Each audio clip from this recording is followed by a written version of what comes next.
Mudanças na avaliação do preço de imóveis por parte da Caixa deixa muita gente fora do programa Minha Casa, Minha Vida do governo federal.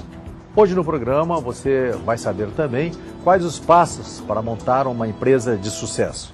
Saiba ainda, por que a Avenida Dom Luiz tem um dos metros quadrados comerciais mais caros de Fortaleza e por que a demanda é bem maior do que a oferta. Entulho da construção civil é usado na confecção de tijolos ecológicos. Tudo isso no Imóveis e Companhia está só começando.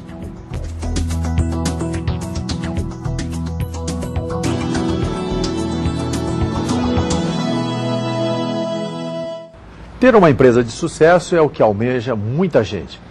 Mas da concepção da ideia até a finalização do processo, é preciso muito planejamento, que passa pela marca, seleção de pessoal, treinamento de equipe e muito mais. Para falar sobre tudo isso, estou recebendo o professor universitário com especialização em gestão imobiliária e marketing, além de consultor organizacional, Álvaro Monteiro, que vai falar também sobre a diferença entre gestor e líder. Obrigado pela sua presença, Álvaro, você que veio especialmente do Rio Grande do Norte para o nosso programa. Quando se fala em vendas, é preciso montar estratégias e quais são as etapas? Bom dia, eu agradeço o convite que me foi endereçado. Criar redes de relacionamento. Primeiro é preciso perceber o que é relacionamento. Sim.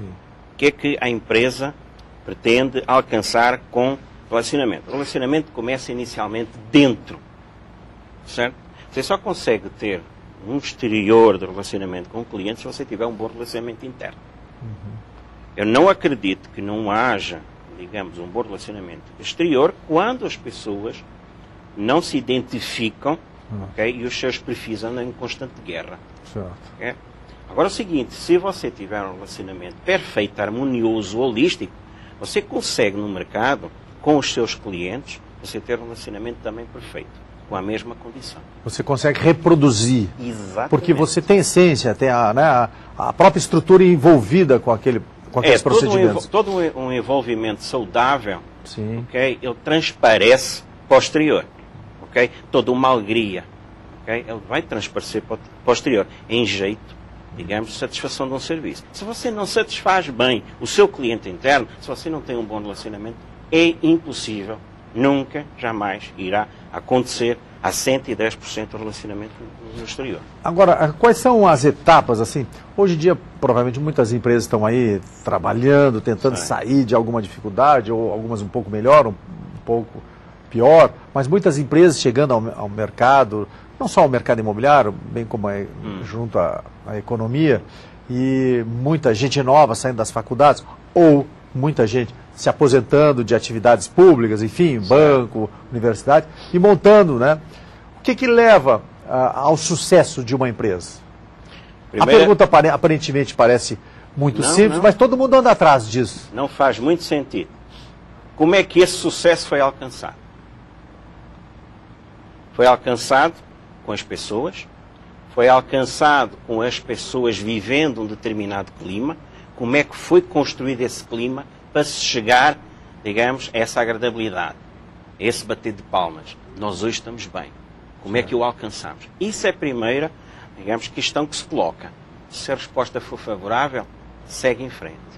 Se você não colocar essa questão, você não sabe como é que alcançou o seu sucesso. Como é que você chegou até este ponto desejado?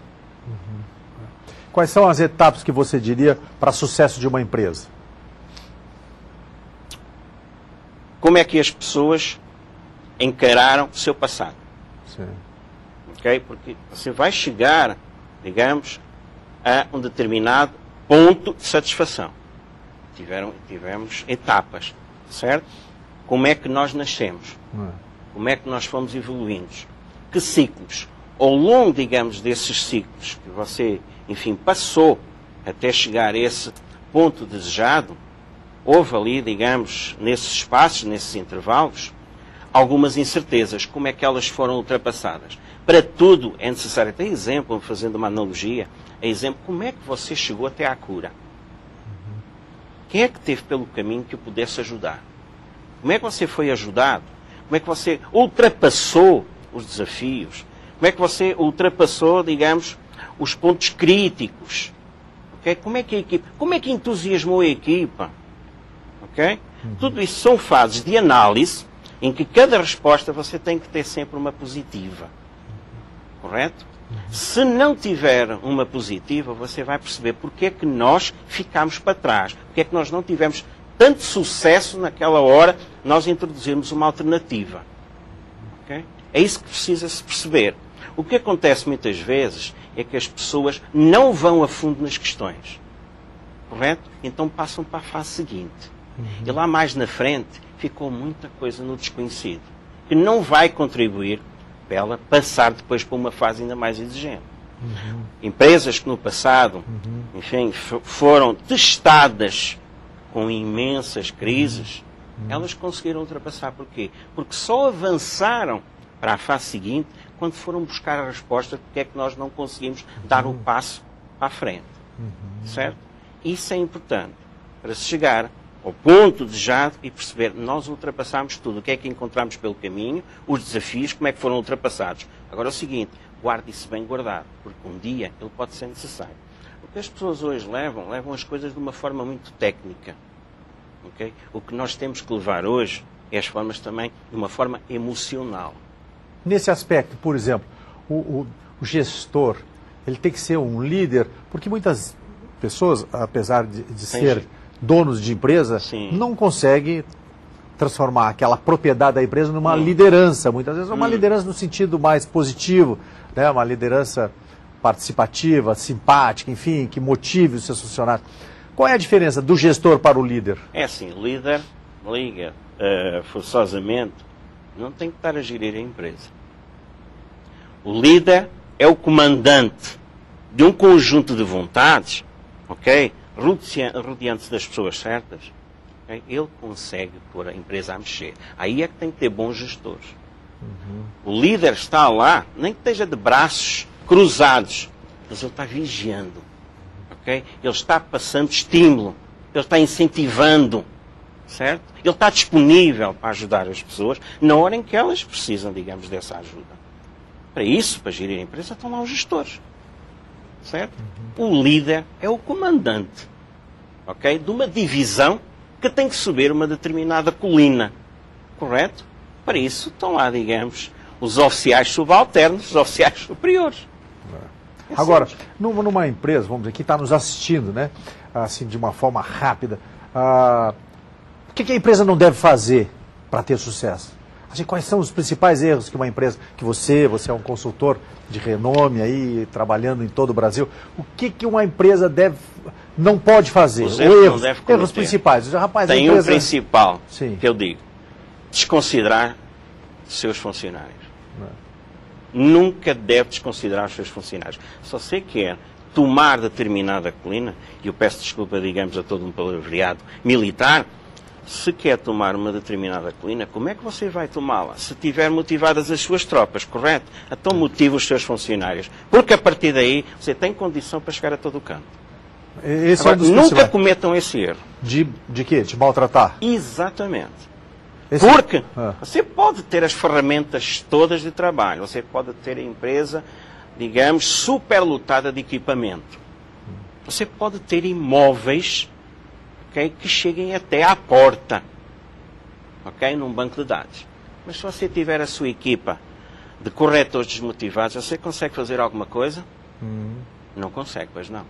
Então é, digamos, o recado que eu deixo. Motivem, considerem, ok, informem, reconheçam os seus colaboradores. E a partir daí, vocês têm um mundo na mão. Qual é o tipo de trabalho que você presta normalmente para as empresas? Um deles é esse mesmo, motivação. Qual? O de motivar as pessoas. Pegar a turma, pegar os funcionários, os corretores. Isso. Na área imobiliária você trabalha especificamente? Você tem a sua formação na área imobiliária? Não, tem mais. Sim. Tem formação na área imobiliária, liderança, equipas táticas, serviço ao cliente. Mas o primeiro trabalho que eu faço é um levantamento do clima da tropa, um clima organizacional. Saber como é que está a motivação. O que mais desmotiva, assim, a equipe que tu sente? Você certamente tem essa experiência, conversa com um, conversa com outro. Ao longo dos anos você vai notando que estatisticamente a grande desmotivação, vou dizer, o grande probleminha que você encontra dentro das empresas, o que é? O líder tem que ter um faro, tal e qual como o rafeiro procurando, digamos, seu osso com carne, que é o seguinte: você chega à empresa e percebe que a sua equipa está tensa, mas que tensão estão vivendo? É a tensão da ascensão. Você tem uma equipa que está desejosa que lhe considerem, que são... Nós hoje temos feras jovens, incríveis, e você vê que eles estão à espera da oportunidade, ainda não, ninguém se apercebeu disso, certo? Você põe essas feras, considera essas feras e você vai ver. É isso que eu muitas vezes deteto. A empresa não está reconhecendo as feras. Reconheçam as feras, ok? Enumerem as feras no seu sentido, digamos, de vontade de avançar, correto? E vocês vão ver como a empresa melhora. Porquê? Porque essas feras depois vão estimular outras. E cria-se um clima de autêntica vontade. E outra coisa, lealdade. Muita lealdade, se você der a oportunidade, essas mesmas feras. Agora, também nós temos um problema muito grande nas empresas, que é a rotatividade. Especialmente no mercado imobiliário, os corretores, algumas empresas já estão conseguindo fidelizar os seus corretores, algumas construtoras, imobiliárias, enfim. Certo. Como fidelizar o corretor? Ou seja, ele continuar... Claro que, em princípio, todo mundo pensa que sabe e acha que quando implantar a sua empresa, vai conseguir montar a sua equipe e fidelizar ela e continuar com ela por muito tempo. Mas por que as empresas não conseguem fidelizar? Ou como fidelizar corretores de imóveis, por exemplo? Primeiro, um clima de receptividade. A empresa tem um clima de receptividade, tem um clima de reconhecimento, temos isso tudo, mas agora também temos um clima, ok, de dedicação. Você vem trabalhar para esta empresa, é um corretor. Nós damos-lhe todas as ferramentas. Você tem treinamento, você tem um ambiente de receptividade, um ambiente harmonioso, você tem toda a informação referente aos produtos, você tem, digamos, pessoas para esclarecerem. Agora você tem que se dedicar. Correto? Você criando esta condição, eu acredito, através de um rigoroso sistema de recrutamento e seleção, porque tem propriamente, digamos, um sistema infalível, que muitas vezes se usa propriamente quando é na investigação policial, se foi ou não foi, digamos, aquela pessoa que fez o assalto às tantas horas, certo? Esse sistema infalível chega a reconhecer se realmente a pessoa vem para vestir a camisola ou se vem unicamente para fazer desporto, turismo. Isso não interessa à empresa de corretora. Interessa à empresa de corretora criar uma equipa coesa.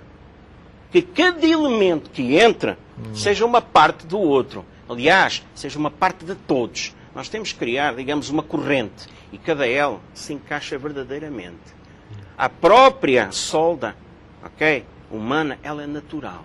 Você não precisa estar a forçar ninguém. Eles chegam, se cumprimentam e ficam ali ajudando uns aos outros. Aí se chama espírito de equipa. É o que está faltando. Certo? Está faltando ética, espírito de equipa. Dedicação, vestir a camisola. Vestindo a camisola. A camisola que você disse, porque você é português, é a camisa da empresa. A camisa da empresa. Essa marca. Me diga uma coisa agora. Curiosidade também. Diga. É muito caro pegar uma consultoria, uma assessoria para desenvolver um trabalho desse, porque às vezes as pessoas têm um certo receio, tem né, consultor da consultoria nessa área de pessoal, de manutenção de equipe, de motivação, de criar os líderes dentro da empresa. E esse é um serviço que você presta. É muito caro isso? Tem o seu preço. Não vamos estar a falar se é caro, se é barato, tem o seu preço de acordo com o desafio que é colocado ao consultor. Certo. Agora, um consultor ideal é aquele que acompanha, faz o seu trabalho, depois, tal e qual como o fazendeiro, tal e qual como o agricultor, vai ao campo, fica em cima, a ver se a semente cresce ou não. Esse é o consultor. Tem que haver um plano, digamos, compromisso, com a empresa, que ele vai vigiando exatamente se as coisas estão no seu caminho, estão tomando o caminho certo. Você sabe qualquer planta, ela chega a um ponto, ela vai torcendo. Não, alto lá, vamos pegar neste funcionário e tal, como se faz, colocar uma caninha, um pauzinho, ataque, é para ele ir ao caminho certo, certo? Não é nada agora. Se é caro, se é barato, tudo tem seu preço. Profissionais talentosos têm o seu preço. O training tem o seu preço. E vai chegar lá, digamos, ao lugar do sénior.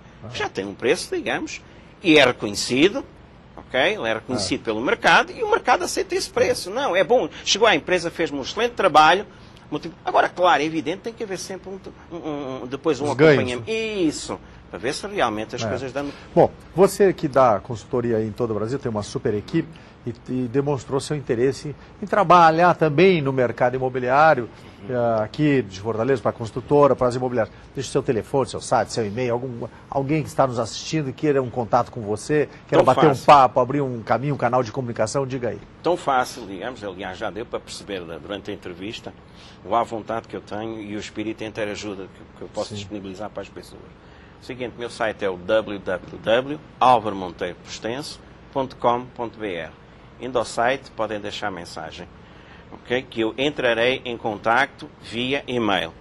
Número do celular é 84, que é o de Natal, 9618-9469, certo? E estou a dispor. Tá bom. Tá. Desde 1988, peço desculpa, digamos, desde 1988, sempre a treinar profissionais imobiliários. Eu quero continuar a agitar as mentes dos corretores, que sabemos que o futuro vai ser muito exigente para a corretagem e só ficarão no mercado os perfeitos, os honestos e os leais, ok, corretores. Porque muitos desafios, não só para os imobiliários, como também para outras atividades, posto de negócios. O futuro vai ser muito desafiante. Graduações, pós-graduações, líderes a reconhecer, digamos, as suas esferas, líder a reconhecer as suas esferas, dar oportunidade aos jovens, que eu conheço, sei como é que é a mente dos jovens, são os bravos, ok? Se um líder conseguir reconhecer isso, tem a equipa perfeita, ok? Tá bom. E o CREF está programando uma série de cursos e eventos com a sua participação, né, para o segundo semestre.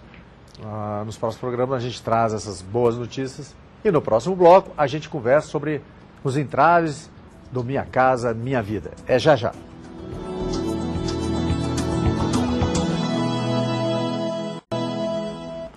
E a possibilidade de comprar um apartamento com juros mais baixos do que a média praticada pelo mercado, além de contar com o subsídio da Caixa Econômica Federal, levou muita gente a fechar contrato com alguma construtora para ter o seu apartamento próprio financiado pelo programa habitacional Minha Casa Minha Vida. Mas para muita gente,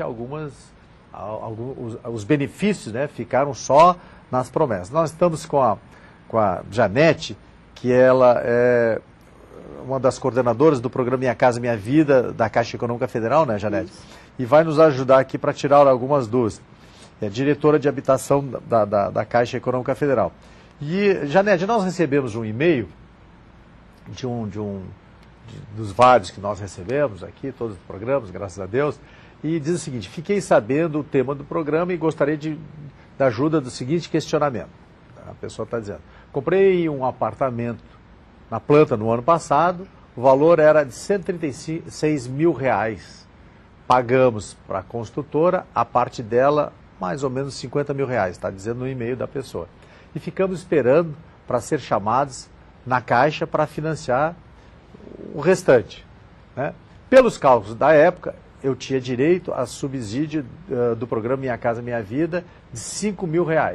Mas agora, e a pessoa frisa, só agora, eles, a construtora, vieram me dizer que a Caixa reavaliou o imóvel por R$168 mil. Significa, na interpretação dessa pessoa, que está aqui a carta dela, até Rodrigo, significa que eu perdi o benefício do governo federal e aumentou por outro lado, aumentou o saldo devedor com a construtora. E só posso financiar 50 mil. Não tenho mais condições de comprar o imóvel dessa forma. Como fica a minha situação? Obrigado. É o Rodrigo que está falando sobre isso. Negócio complicado, né, Janete? Isso aí é muito comum, difícil. Acontece realmente isso. Explica para o nosso amigo telespectador o que aconteceu com ele. Porque eu li aqui e você dá um resumo para ele bem entender. Não diria que é uma situação comum, corriqueira, mas vem acontecendo esporadicamente e nós podemos elencar aí alguns itens que contribuem. Certamente vamos lá, só para nós entender. O que foi? Ele comprou um imóvel, deu uma entrada. Ele comprou o imóvel da construtora. O que ocorre? Em alguns casos, há um prazo entre o repasse, entre a venda e o repasse desse cliente para a Caixa. Se ele comprou o imóvel e esse repasse acontece de imediato, não se corre esse risco. Mas o que a gente observa é que, em alguns casos, o cliente compra da construtora, talvez até pela questão da poupança, porque quando você compra com a Caixa, que você assina o contrato, é uma escritura de compra e venda e a construtora tem que dar quitação no valor de compra. Sim. Então, talvez até por uma questão de gestão de poupança, certo, ele demora para repassar esse cliente para a Caixa. Passou, supondo para que passou para viabilizar que a o pessoa financiamento pague aquele dele. sinal, aquele... Exatamente. Então, ela significa quanto mais tempo você tem até entrar na Caixa, significa que você mais tempo tem para ajudar no seu pagamento e viabilizar aquele valor que o construtor sempre pede no início. Exato. Então, o que ocorre? Esse espaço de tempo decorrido entre a compra com a construtora e o repasse do cliente no financiamento Caixa, o mercado está muito aquecido, né? Então, a construtora, visando esse valor de mercado, ela solicita à Caixa uma reavaliação do imóvel para adequação do valor de mercado atual. Que a Caixa, pelo caso aqui, tinha avaliado em 136. Exatamente. Né? A Caixa tinha avaliado em 136. Bom, aí a consultora foi lá e disse, Caixa, avalia de novo. Eu quero que você reavalie, porque o mercado hoje, né, mudou e eu quero que você reavalie. A Caixa faz a reavaliação e entende que aquele imóvel hoje no mercado, ele está valendo 168 mil. Aí, infelizmente, ocorre o desenquadramento da operação, uma vez que os imóveis para o programa de Minha Casa Minha Vida não pode ter valor de avaliação ou compra e venda superior a 150 mil. Aí, nesse caso aqui, quanto é que a Caixa vai financiar para ele? No caso... Bom, mas me diga uma coisa, significa então, eu estou fazendo essas perguntas, mas que são as perguntas, até muitas vezes o entrevistador sabe um detalhe ou outro, mas a gente faz pelo público que está ali do outro lado, né, nos assistindo. Exato. Então, a gente quer tirar as dúvidas deles, não as minhas e as suas. Então, vamos tentar tirar. Vamos dizer, ele fechou um contrato com 136 mil. Pelo próprio contrato, ele não deve pagar só o contrato e os seus reajustes? Ou ele também agora, ele vai ter que pagar essa nova avaliação da Caixa? Não, olha, se ele fechou o contrato com a construtora numa compra e venda de 136 mil, é claro que ele tem que honrar apenas o contratual. 136. Isso, só que o que acontece nessa situação particular do Rodrigo? O imóvel, quando ele deu 50 mil. Ele deu 50 mil. Quer dizer, ele ia financiar 86. 86, só que ele tem um subsídio. Né? Sim. Ele teria um subsídio. O que ocorreu é que quando a Caixa reavaliou a pedido da construtora... Foi lá para cima. O imóvel foi para 160 e poucos mil. O que aconteceu com o subsídio? O que aconteceu? Ele saiu do programa Minha Casa Minha Vida. Então não vai ter mais subsídio. Aí ele foi, não tem mais subsídio. Aqueles 5 mil ele perdeu. Então ele já perdeu. Primeiro caso. E o que mais que aconteceu? Aí ele vai para o SBPE, que é para imóveis acima de 150 mil, que é financiamento com linha de recurso da caderneta de poupança. Tem uma taxa de juro maior do que o Minha Casa Minha Vida. Quando eu aplico essa taxa de juro no financiamento dele, consequentemente a prestação fica maior. E normalmente eu tenho que financiar menos para adequar a nova capacidade de pagamento dele. Então gera outra diferença. Que somada, é claro... Que poderá inviabilizar até o financiamento. Até o financiamento, porque essa diferença na carta de crédito do Minha Casa Minha Vida, supondo que ele poderia financiar 80 mil. Só que quando ele vai para o SBPE, como a taxa de juros é mais alta, ele vai ter que financiar menos pela capacidade. Aí gera outra diferença, que somada com o subsídio que ele perdeu já deu gera um ônus maior para ele ter que pagar para a construtora. Agora, me diga uma coisa. Se a construtora fez uma campanha dizendo que ele tinha direito ao Minha Casa Minha Vida, ele fez um contrato com direito a Minha Casa Minha Vida, ele teria, certamente eu não estou falando com o setor jurídico, nem da Caixa, nem da construtora, nem do programa, nem com o DECOM, nem com o PROCON, nem coisa. Eu estou levantando questões. Ele não teria, será um direito adquirido, ou ele incorreu num erro não previsto originariamente, porque as construtoras expõem no outdoor, no programa Minha Casa Minha Vida. E ele foi pensando que tinha.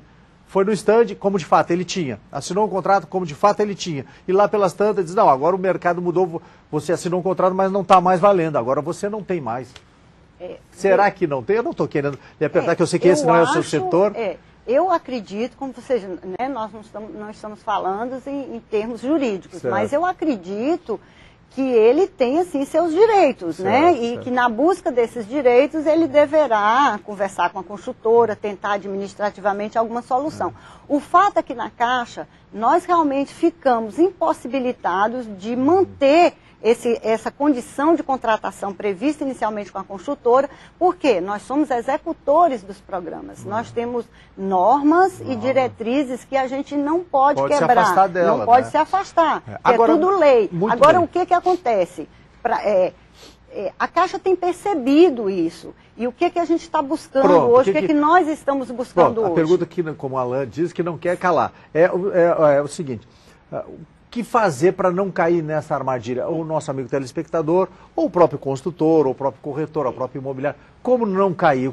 Como é que se precaver? A gente pode se precaver? A Caixa, através do setor especializado agora em construção civil, que é a plataforma, né, de negócio da construção civil, nós temos conversado com os construtores. Quando eles nos solicitam uma reavaliação, nós temos conversado com ele, olha, você já analisou o impacto disso no seu passivo a contratar, aqueles contratos que você fechou? Porque muitas vezes ele tem, digamos, nesse valor de avaliação, ele tem 15 unidades disponíveis. Ele vendeu 3 e o mercado está pedindo mais. Ele quer reavaliar no sentido de vender por um preço de mercado aquelas que ainda não foram comercializadas, mas acaba impactando nessas que já foram vendidas e não repassadas. Então nós estamos conversando com o construtor, olha, vamos fazer o seguinte, deixe para você pedir essa reavaliação, repasse logo esses clientes, para que não haja prejuízo. Porque não é só um prejuízo para o cliente.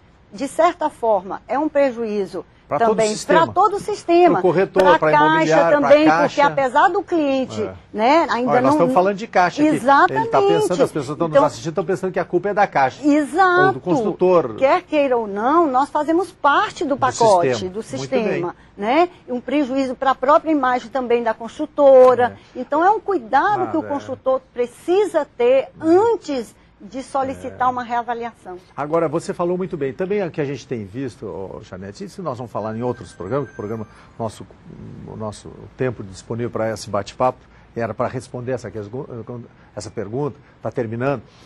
Nós estamos assinando um convênio entre a Caixa e o Conselho Federal de Corretor de Imóveis e os CRES do Brasil todo. Isso aí está sendo assinado agora, nós vamos divulgar oportunamente, onde vai ser criado um setor para os CRES, que o CRES tem toda uma estrutura de fiscalização por esse Brasil afora, para fiscalizar o programa Minha Casa Minha Vida. Não sei se você está sabendo, é uma coisa bem bacana, porque tem muita gente fazendo coisa errada, não estou dizendo que é o caso desse consultor, não estou dizendo, mas muita gente vendendo o programa Minha Casa Minha Vida sem ser, dizendo que vai ter direito ao programa Minha Casa Minha Vida, e não é uma verdade, nem contato com a Caixa muitas vezes tem, estampa lá uma placa. Então a gente tem visto pelo Brasil afora, e que muitas vezes o corretor está levando a culpa como se ele tivesse feito alguma coisa errada, e algumas vezes, vamos dizer que quem fez coisa errada que se responsabiliza, o corretor, o consultor, enfim. Então está sendo montado, inclusive com o Ministério Público, isso é uma notícia que eu estou trazendo para os amigos construtores e corretores que estão nos assistindo. Então, nos próximos dias, está sendo assinado, já está essa semana está sendo assinado esse grande convênio, onde o CRES, mais uma parceria junto com a Caixa Econômica Federal, vai operacionalizar a fiscalização do programa Minha Casa Minha Vida, até para evitar que tenha alguns tipos de problemas. Não necessariamente esse. Esse é um problema, vamos dizer, estrutural do próprio programa, que eventualmente pode acontecer, né? E você está, em boa hora, fazendo essa ação no sentido de chamar o consultor e dizer, é isso que você quer mesmo? Vai dar um problema aqui e acolá, enfim. Tá bom, obrigado pelos seus esclarecimentos. Mais alguma coisa a acrescentar? Não, eu gostaria de dizer também que, assim, esse cliente, qualquer um deles que esteja comprando esse imóvel, principalmente quando é um imóvel na planta, que há essa condição de repasse, que ele também pode procurar, ele não precisa necessariamente tratar só com a construtora para comparecer à Caixa quando do repasse. Ele pode se apresentar à Caixa, né, colher informações sobre aquela construtora, sobre aquele empreendimento que ele está comprando na planta. Ele pode fazer isso para maior segurança dele na operação. Bacana, obrigado pela sua presença. E no próximo bloco nós vamos continuar falando sobre o mercado imobiliário, o setor da construção civil, com muito mais informações, especialmente no próximo bloco sobre imóveis comerciais. É um instantinho só.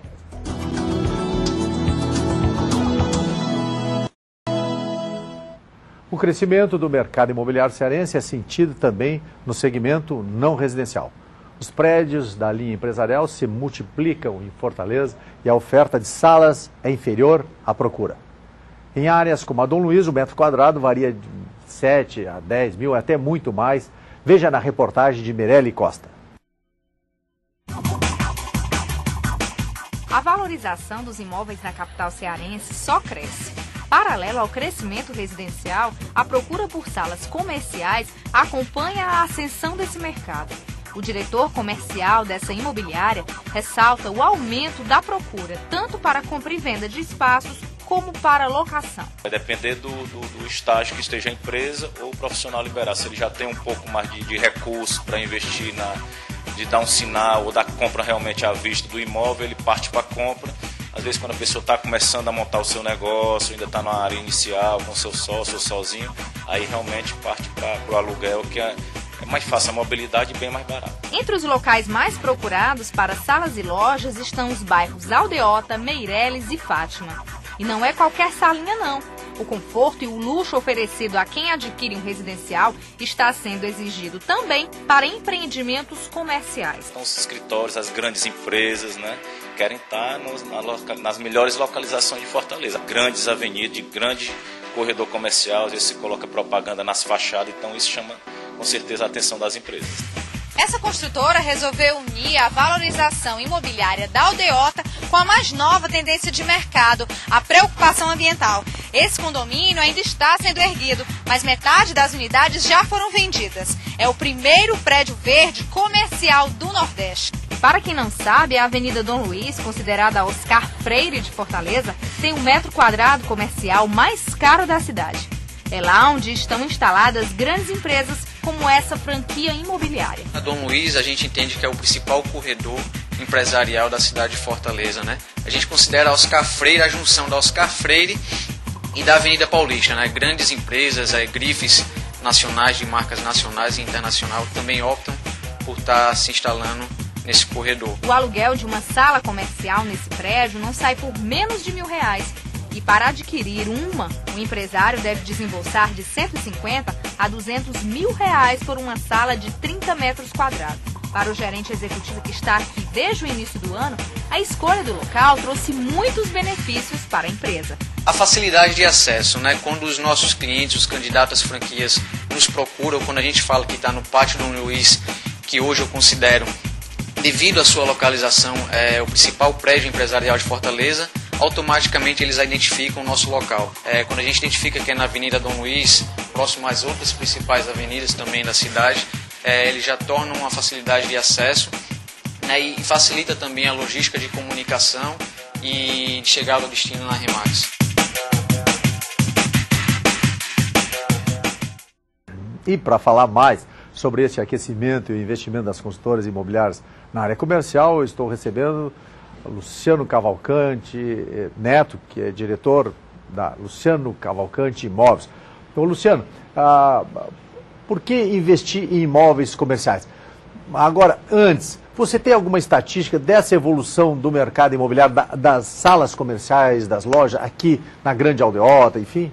Apolo, falando de investimentos, a gente pode ver que investir em imóvel comercial sempre foi um bom negócio, ou seja, se o imóvel comercial for bem localizado, ele normalmente vai ter um valor agregado, né, de valorização de acordo com o tempo, e ele também vai ter uma valorização no aluguel.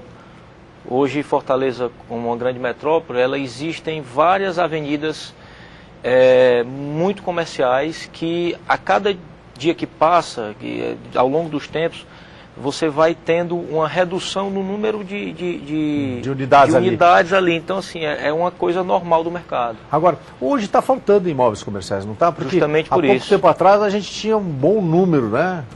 Assim, falando de imóvel comercial de rua e falando de prédios comerciais, ou seja, salas comerciais. Eu lembro que em 2003 ou 2004, exatamente, aí, um certo tempo atrás, a gente fez um levantamento na nossa empresa que existiam em torno de 2.200 salas comerciais que foram colocadas no mercado. No mercado de exposição. Lançamentos. Em 2005, vamos dizer. 2005. Então, hoje, falta sala comercial. Eu acredito que o crescimento de todo um contexto, que é o que? Da segurança, de você morar perto do trabalho, de você unir as facilidades, ou seja, foi citado um empreendimento comercial onde existe um prédio residencial junto com um shopping, junto com um contexto de salas comerciais. Então isso, a facilidade do dia a dia, ela cai muito bem no estilo de vida moderno hoje que as pessoas têm. Porque a gente sempre diz, né, quando termina, vamos dizer, na sexta-feira, no sábado, a pessoa fecha, né, vai embora para casa, não se preocupa com nada, com segurança. As pessoas não sabem o que é você estar em casa, né, 1h da manhã, 2h, 3h da manhã, trou o alarme lá, vai lá visitar, manda alguém lá visitar na sua empresa. Tocou a linha 3, que é recepção, a linha 4, que é o muro, que é não sei o que mais. Então isso é uma loucura. Para quem tem empresa instalada em casa, sabe as dificuldades e as facilidades que é você ter uma loja, uma sala num dos grandes essas grandes, ou pequena, não importa. Agora vocês também estão lançando uma, ou lançaram uma recentemente, né? Fale sobre ela. Essa Luciano Cavalcante Imóveis, inovando mais uma vez, nós lançamos o LC Corporate Green Tower. É o a primeira torre inclusive, comercial. Acho que nós temos imagem, se tiver pode soltar. Isso, primeira torre comercial do Norte-Nordeste. Fica ali na onde era a sede de vocês, isso, na Barão de Studart? Isso, onde era a sede, a Barão de Studart 300. São 19 pavimentos corporativos. Olha a localização maravilhosa. Maravilhosa, né? Isso. Com vista para o mar, algumas... Esse projeto foi bem concebido e a dúvida foi o Naceissa, né? O escritório do Naceissa. Paisagismo do Benedito Abud, e ele nós vamos conquistar o selo Silver, que é o selo do Green Building. Então é um selo de sustentabilidade. Ou seja, aí esse selo é um selo internacional, né, do Green Building Council, que existe um acompanhamento dessa entidade. Então, uma empresa que presta serviço, que ela acompanha mensalmente a obra. Então, ela vai da obra, das fundações até a utilização do prédio. Então, um prédio lindo, né? Um conceito bacana. Muito positivo. Então, o terreno tem em torno de 4.000 metros, são 19 pavimentos, a gente tem sala de convenções. E abrimos, a pedido dos clientes, nós pegamos alguns andares e dividimos em salas. Que esses, basicamente, todos foram vendidos. Nós temos, acredito que, algumas salas à venda ainda, mas a maioria foram pavimentos corporativos. O pavimento tem em torno de 750 metros quadrados. Então, o primeiro Green Build do Norte-Nordeste, e o pavimento, a gente chama de pavimento corporativo, a maior área corporativa que tem hoje no estado do Ceará. O preço por metro quadrado?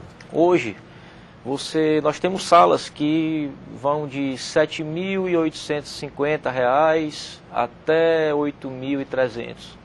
Então, quantas salas por andar, nesse caso das salas? Se for salas, são 18 salas por andar. Certo. Você tem aí... A sala na faixa de quanto? 30? Eu tenho salas a partir de 226 mil reais. 30 metros quadrados? Enfim. 30 metros quadrados. Daí para cima até 700 metros quadrados. Tem salas de 27 metros quadrados, de 30 metros e de 60 metros. Mas a maioria em torno de 30 metros, todas com vista para o mar. Olha que prédio bonito. Isso, então tem vários conceitos de inovação de aproveitamento de água. Quando é que vai estar pronto ele?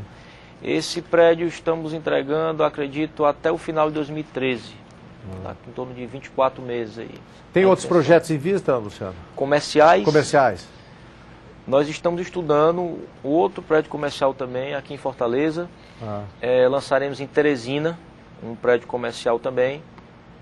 Vocês estão em Teresina, estão em Juazeiro, estamos em Teresina, estamos em Juazeiro. Nós diversificamos um pouco e resolvemos atender esse mercado, essa demanda que foi descoberta há pouco tempo. Então, há 2 anos nós estamos nessa empreitada. E nessa parte comercial, realmente, não só a capital, mas o interior do estado, ele está precisando, porque o profissionalismo, ele faz com que as pessoas necessitem de uma sala comercial, de um local para fixar sua empresa. E o interior também está precisando. E a capital de Teresina está passando por um momento de crescimento imobiliário muito bom. lançamos, eu acredito que até agosto a gente coloca no mercado em torno de 500 salas comerciais para vender, são 2 torres. Legal, tá aí. É o mercado imobiliário, né, agitando aí, em franca expansão. Obrigado pela sua participação. Obrigado, Luciano. Apolo. Tranquilo. Tijolos feitos de entulhos são usados para construir casas populares. Os detalhes você conhece a seguir.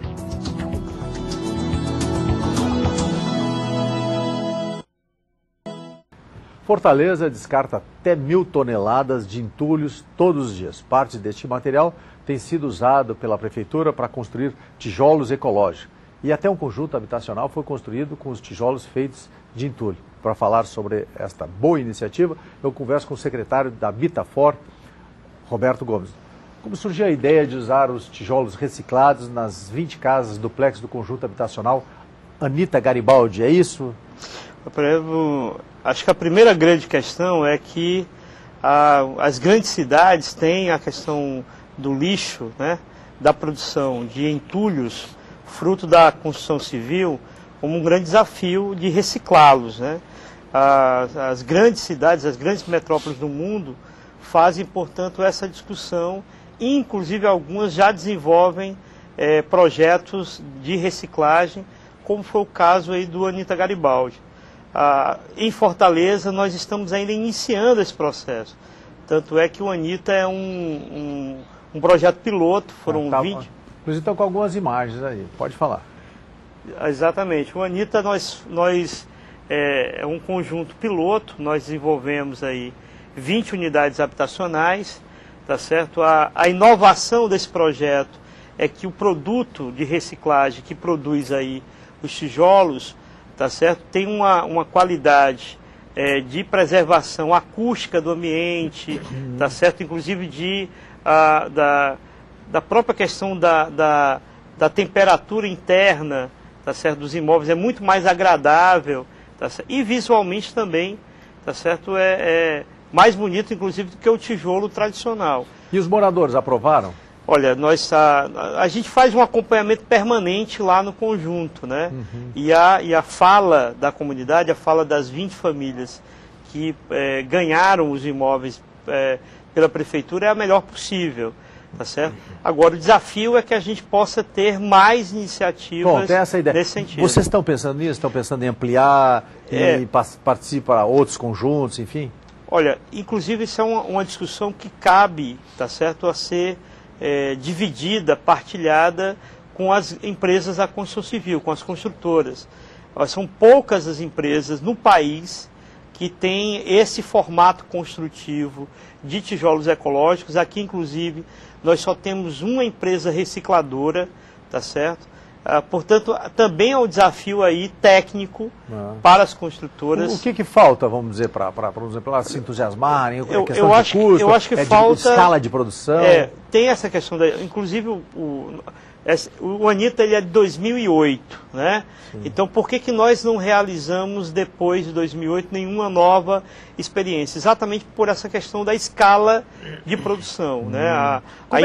A empresa que não tinha a capacidade técnica de produzir uma quantidade de tijolos para outros empreendimentos. Para eu entender, e para o nosso amigo entender melhor, para que eu possa entender melhor na realidade, como é que é feita isso? O entulho vai para algum lugar, para uma usina? Como é que é feita o passo a passo? Vamos lá. Olha, a construção tradicional, a construtora desenvolve um prédio, um conjunto habitacional, e o que sobra da produção é recolhido, tá certo, para uma área da própria empresa recicladora. É uma empresa, isso. Não é a prefeitura, não é um órgão da prefeitura, não. É uma empresa que presta esse serviço de pegar aquele produto e transformar ele em quê? Em tijolos. Em tijolos. Exatamente. Lá eles pegam esse material que sobra da construção, eles fazem uma separação do que é material utilizável e o que é material que não serve mais para nada.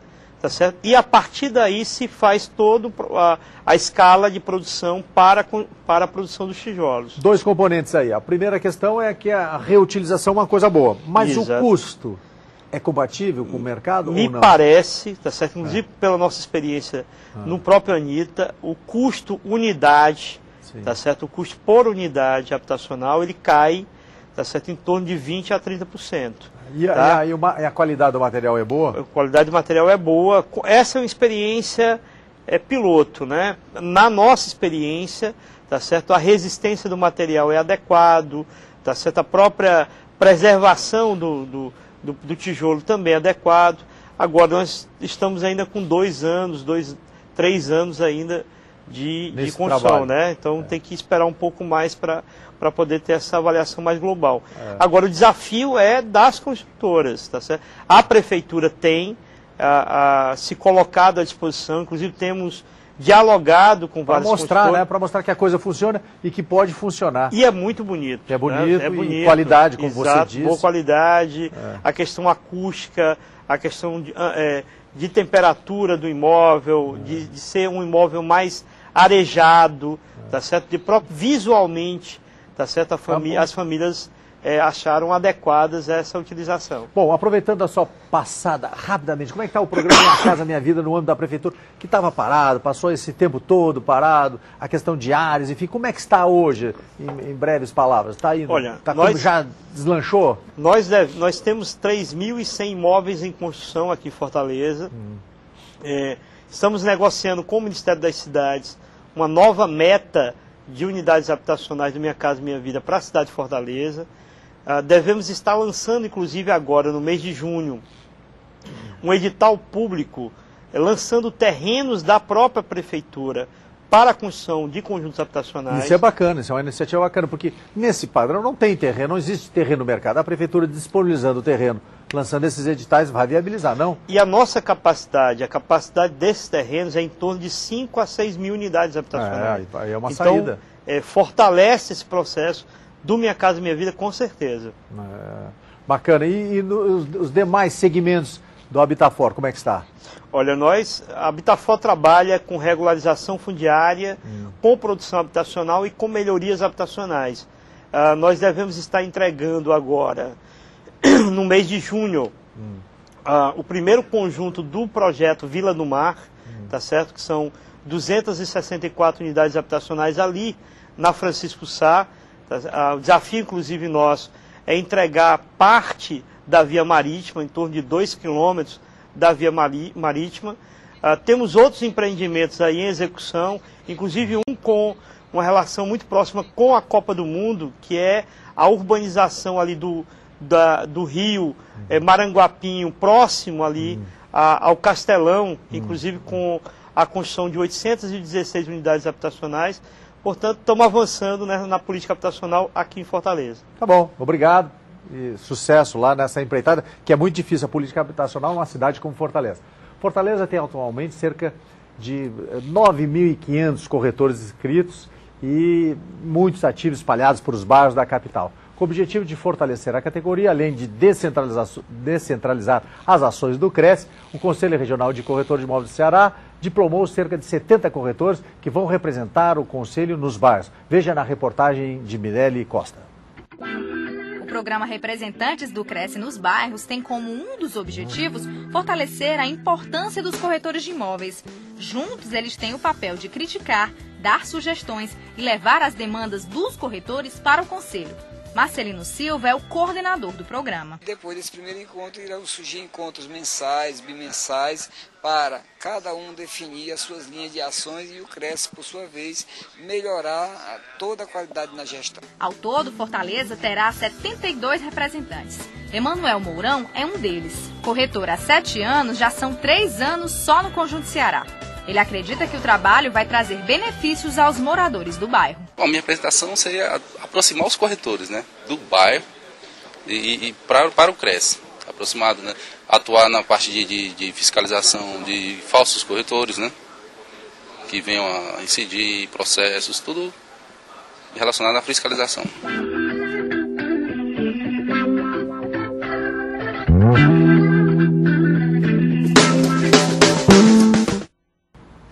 O programa Imóveis e Companhia fica por aqui. Obrigado pela sua prestigiosa audiência e até o próximo programa, se Deus quiser. Até lá.